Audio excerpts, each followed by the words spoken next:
Hi there. Well, today I've got two new docking options for all Surface models to unbox and have a look at. The first thing that I've got here is what's called the USB-C travel hub. We'll be having a look at that, unboxing it. It's got a few ports on it. It's got a USB-C port, a USB-A port, VGA, HDMI, so a couple of display out ports there, and an Ethernet port, all on the one hub, and it plugs into your Surface via USB-C. So this one's a little different to what we'd normally expect coming out of Surface. In fact, you could plug this into any laptop that has a USB-C port and then use these extra ports that come out of it. But this one here is probably going to be more commonly used. It's the Surface Dock 2. Now, Microsoft had the original Surface Dock for many, many years. I think it must be around about 5 years old now. We were recently saying that it's getting a little bit tired and there's probably some other better options out there these days. And then Microsoft announced the Dock 2, which is good because it's got some major updates. This one, instead of having only USB-A ports, it's got a number of USB-C ports on it. In fact, the display ports that we used to use, the mini display ports on the old original Surface Dock, have been replaced by USB-C display ports. So we can plug in our monitors and screens to this dock using USB-C, plus there's some USB-C ports on the front so that we can plug in peripherals, mobile phones, all of those sorts of things, and we can do charging through the dock. There's a little rip tab here on the plastic, which is nice. Makes it easy to open the box, hopefully. There's another one on the other side. Okay.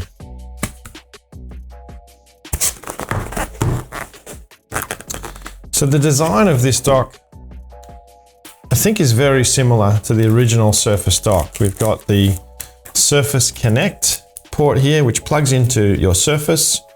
So this will support any Surface models, I believe, going back to Surface Pro 4. I think the earlier models like Surface Pro 3 are not supported. You need to check the specifications for that.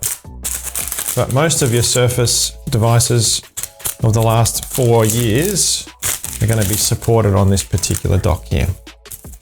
So that's the brick that sits on your desk. Now, if you pick this up, you'll find that it's quite heavy.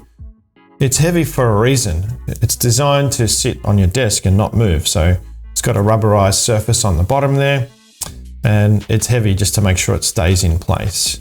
So you can see we've got a couple of USB-C ports on the front there. This is where you can plug in your mobile phone or maybe a USB memory stick or something like that, if it's USB-C, that is.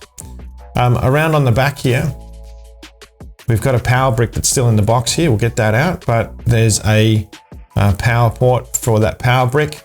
And then there's the Ethernet port there. We've got an audio jack there as well, so you can plug in your headphones into that. Your display ports there, which are USB-C based, so you'll plug an adapter in there potentially and plug it straight into your monitor, unless you've got a USB-C monitor.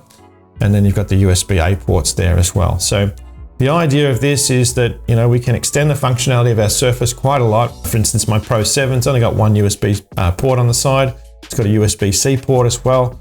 So now in addition to those, I've got 4 extra USB-C ports and 2 USB-A ports. So there's lots of expansion capability here if I have this dock. And with that Surface Connect as well, it leaves those ports that are on my Surface open and free to use as well. The Surface Dock 2 will charge any of the Surface models while giving you access to all of those peripherals there as well. The power brick's kind of interesting because in the past, the Surface Dock didn't put out as much power as maybe it should have. What they've done on this model here with this new power brick, they've way increased the power output so that you can run your Surface and charge your Surface and power up all those peripherals that we talked about, and potentially charge your mobile phone with fast charging over USB-C all at the same time.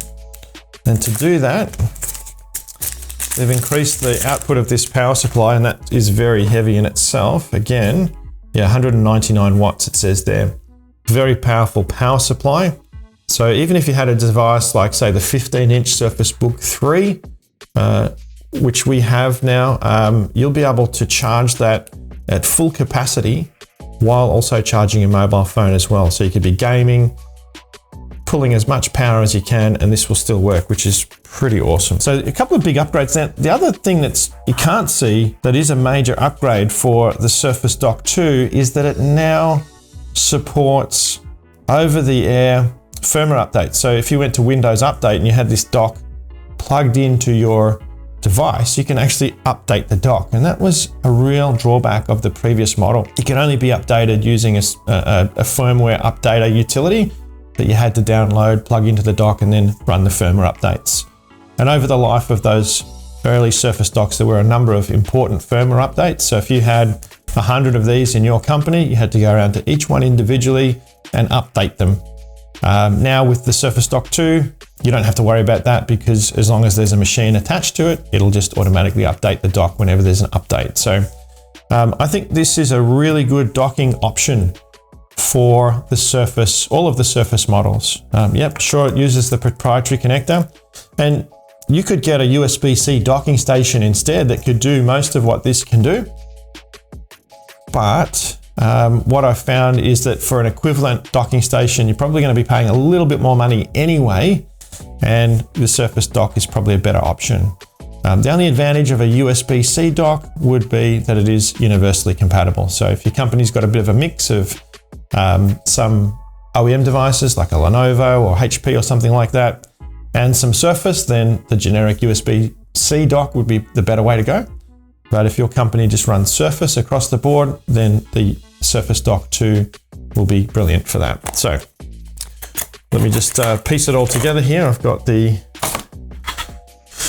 lots of packaging on this one. They haven't adopted that Surface for Business packaging style on this stuff yet. So you plug your power into the wall.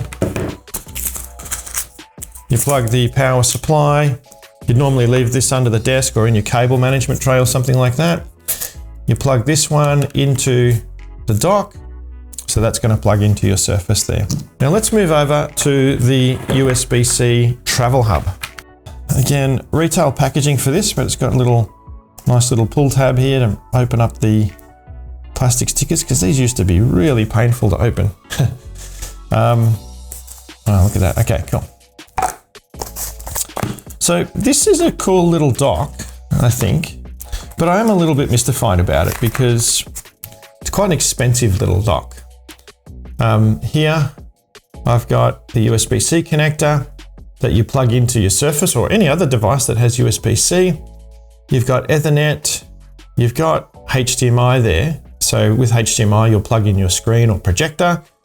A lot of conference rooms that I present in these days still have old school VGA connectors for their projectors and TVs. So you've got that there. So this is a really good option if you're traveling and presenting. Maybe in future we'll be able to do that again one day. You've also got USB-C port on the side, and you've got a USB-A port. So that's pretty much it. I don't know what this is here. There's another little hole there that I'm going to look up and find out what that is. Okay, we found out what this thing is for here. It's to store the cord. Seems to be some sort of magnetic little attachment. That's an interesting little bit of design there. I'm not sure what benefit that serves. I guess maybe it just keeps the cord nice. But basically I've got, enough ports on this to be very mobile. It's a nice sort of small package, but connect to everything that I'd need to if I'm traveling. My issue with it is it's quite expensive. It's here in Australia, $150, so it's probably about $99 US or something like that. And there are a lot of cheaper options that can do this because USB-C is an open standard. And so there's a lot of alternatives to this. I guess when it comes down to it though, you're probably paying a little bit for the Surface brand, that quality and style that comes with that, plus the warranty options that you'll get with it over something a bit more generic. Might be about half the price, but you're probably, something could do the same job, but it won't have the same looks and quality and style as the Surface Travel connector there, or the Surface Travel Hub. So that's the Surface Travel Hub, a brand new option for all Surface devices that have a USB-C port on the side.